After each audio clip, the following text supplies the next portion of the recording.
The Fever home for the West Coast trip, taking on the Washington Mystics. Gladly home they were, winning 83-51. The key tonight, the Fever defense, holding Washington only 51 points, the lowest amount the Mystics have scored all year. I thought our defense just set the tone. We scored 25 points off of their turnovers.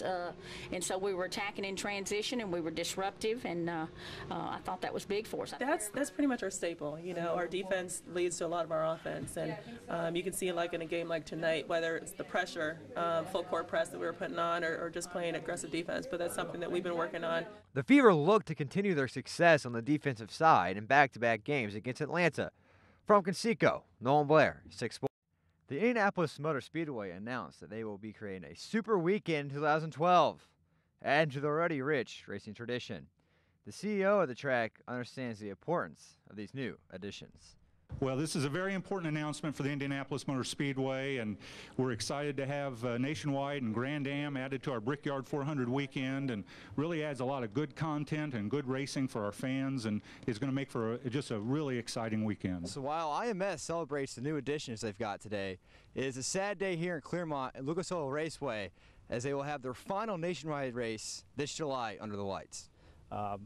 You know, it was just one of those decisions, you know, that it just kind of, it's not surprising to us after hearing the rumblings of the past couple of years, but nevertheless, it's pretty disappointing. And not only are the Lucas Oil Raceway officials disappointed by the decision, the drivers seem to be a little saddened by the news. Everyone loves Lucas Oil Speedway. I mean, everybody loves that racetrack. We've got a great race coming up there. It's going to be more special right now because, you know, we know that in 2012 we're going to be racing over here. Now, we don't know what's going to happen in the future. You know, NASCAR makes their schedule year to year, and hopefully we'll be racing back there. I'll tell you what, I'll be racing back there one way or another, whether it's in a Silver Crown car or a truck or the Nationwide Series again someday. But I love that racetrack. But at Clermont, Nolan Blair, 6 Sports. With the city of Indianapolis already upset about the NFL being locked out, it only got worse for local fans this morning. At 12:01, the NBA became the next league locked out.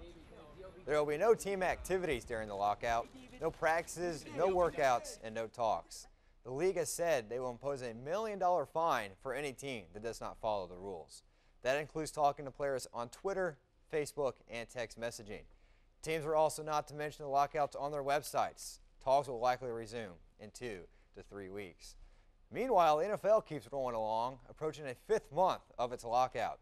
Both teams met for just a couple of hours today before starting their holiday weekend. Colts center Jeff Saturday among the players in Friday's session. Sources close to the talks say the talks will resume on Tuesday, but they will head back to New York City. The more they talk, the more it sounds like they're ready to get something done. An exciting day for the Big Ten. Today marks the University of Nebraska's first day in the Big Ten Conference. The Cornhuskers become the 12th team to join the conference. The most noticeable change comes during the Big Ten football season, a pair of 6-team divisions ending with the Big Ten title game at Lucas Oil Stadium on December 3rd. NASCAR is gearing up for one of its showcase events, the 4th of July weekend at Daytona. After a couple weeks of tense tempers, you can expect the boys to leave it all on the pavement Saturday night. Tony Stewart's won 3 of the last 6 summer races at Daytona. Smoke barely snuck into the top 20 today. February's big winner, young Trevor Bayne, set a quick time early, but the old guy got him late. Mark Martin starting P1 Saturday night under the lights. Martin just over 182 miles an hour, just a tick quicker than Trevor Bayne. Quint Boyer and Jeff Gordon will start on row 2. David Reagan and Dale Earnhardt Jr. 5th and 6th. Nationwide Series qualifying earlier in the afternoon. Danica will be running with the stock cars tonight. She qualified 7th for the race inside row 4, making it her best start of the Nationwide Series. Tony Stewart qualified 2nd, and Kevin Harvick will be starting on the pole for tonight's race. The Indians have announced the 4th of July game is sold out. Standing room only are the last spots available. Game starts at 6:05 Monday night. Victory Field, always a great seat for the downtown fireworks. Kyle and I have been on a very tight leash this entire internship. We've decided to escape this dungeon as we explore the sights of this beautiful brickyard. Well, we're in Merchandise Alley, and much to our surprise, look who we found at the Pastrana Waltrip Racing merchandise store here. Michael Waltrip himself. We get a prediction for the race today. David Rudiman. Why? Martin Truex. Martin Truex. or David Rudiman. Okay, so either one of those is your prediction. 2 of them. Can I have 2? You can have all you want. Well, that's not fair. I'd pick the winner if I could have all. Okay, well, your 2 predictions are both those races are going to win. That's my 2 cars. You said why? It's because I own them. I have a vested interest. So if you said you can't pick your own cars, I would say, well, go away then. No, I wouldn't. I'd say I'll take Kurt Busch. Kurt Busch, perfect. Thank you very much. Bye. Here we are at David Reagan's merchandise trailer. And where is everyone? This is the pole sitter. Let's go find out how their sales has been. Hey, man, David Reagan's the pole sitter. Where are all your sales? How have they been this year? They've done much better.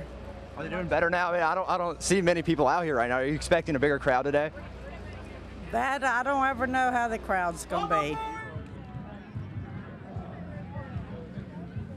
Well, we've stumbled upon the Greg Biffle merchandise trailer, and take a look at this. This must be an older picture. Look at those braces he has on there. He has them off now, pearly whites, but what a picture to have on the merchandise trailer.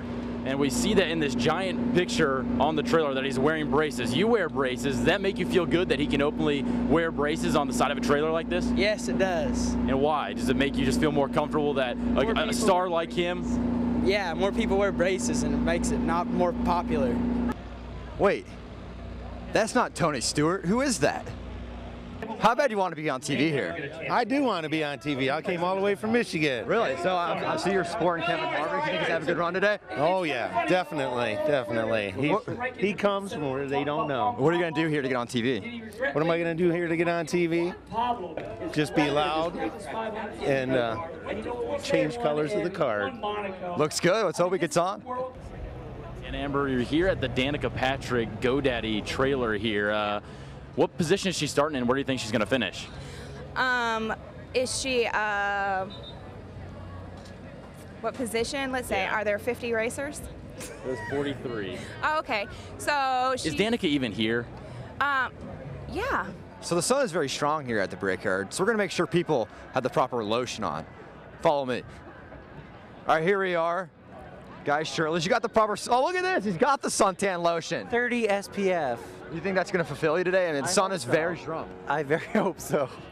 What about, do you think he has the proper suntan lotion today? Absolutely. 30 is the minimum. We've all been spraying it on. Yeah. Normally I do 4 SPF with the banana boat, but hopefully 30 will keep me a little not red today. Yeah, we talked to some police officers earlier, and they were saying that all the hospitals were filling up because of heat strokes and things going on. So we've been spraying it on to go along with our Sun King beer. Support the local brew. There you go. Supporting the local industry and putting suntan lotion on. Great to see, great to see. All right, now we're here at the Adventures of Digger and Friends. What? All right, here we are heading back from the concert. We got Dell Sr. fan. Do you think he still lives here in the sport? Yeah. What has Dell Sr. meant to you? Are you a Dell Jr. fan? Both. Do you think Dell Jr. is ever going to ride up to Dell Sr.'s legacy? No. Why not? He was great. All right, well, there you go. There's a voice from Dell Sr. fan here. Dell Sr. still lives. Well, our time has come to an end on this wonderful adventure at the Brickyard. Now it's time to go back into our dungeon. With Peyton Manning on the IR because of his neck injury, the backup Curtis Painter had to prove himself in the offense versus defense scrimmage on Saturday, which he did, going 16 of 26 with no turnovers, but more importantly, no turnovers. I thought it went pretty well.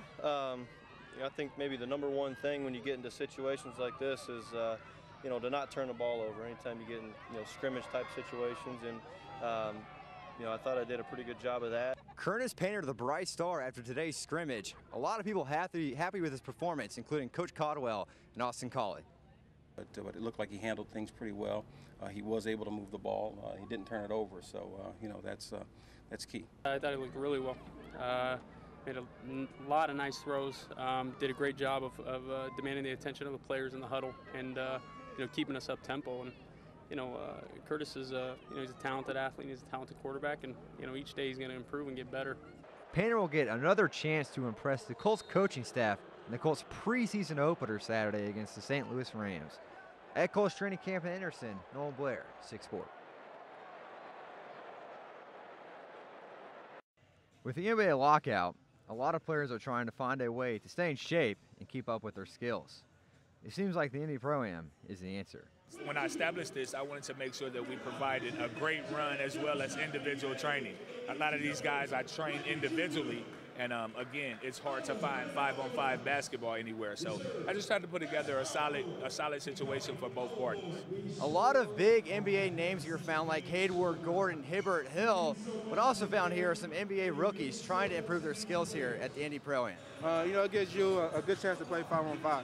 A lot of guys are working out during the week, individually, and with two or three guys. But it's different when you have, some good big men out there and you get a little 5-on-5 competition. It's probably one of the best ones you're gonna get, all around. My biggest thing is really just to, get in some kind of shape.